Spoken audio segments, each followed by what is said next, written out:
রাজ্যে নির্বাচন কিন্তু শেষ হয়েছে এবং নির্বাচন শেষ হওয়ার সাথে সাথেই আরেকটি খুব গুরুত্বপূর্ণ আপডেট, সেটা তোমাদের স্বামী বিবেকানন্দ স্কলারশিপ রিলেটেড রয়েছে।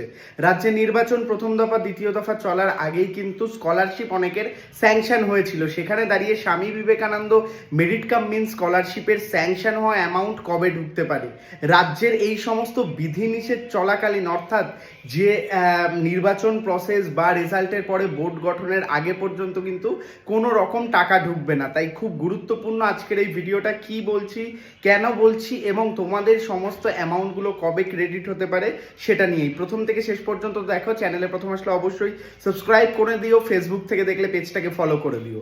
দেখো, তোমরা যারা স্বামী বিবেকানন্দ মেরিট কাম স্কলারশিপে আবেদন করেছিলে, অনেকের কিন্তু আবেদন কমপ্লিট হয়েছে এবং অনেকের কিন্তু অ্যাপ্রুভ হয়ে আছে, এবং অ্যাপ্রুভ হওয়ার পরে স্যাংশন এবং টাকা ঢোকা, এবং স্যাংশন অবস্থায় অনেকের আছে।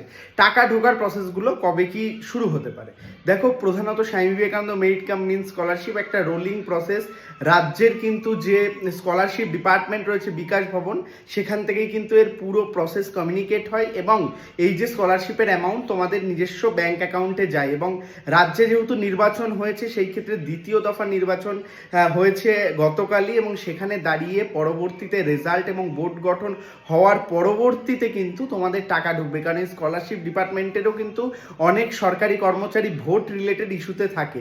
সেই ক্ষেত্রে কিন্তু তোমাদের যে স্কলারশিপ যাদের স্যাংশন হয়েছে, টাকা আসা কিন্তু নেক্সট মে মাসের 10 তারিখের পর থেকেই চালু হয়ে যাবে, অ্যাজ ওয়েল অ্যাজ সেই সময় থেকেই কিন্তু অ্যাপ্রুভ হওয়াও শুরু হয়ে যাবে যারা আবেদন করে রেখেছিলে।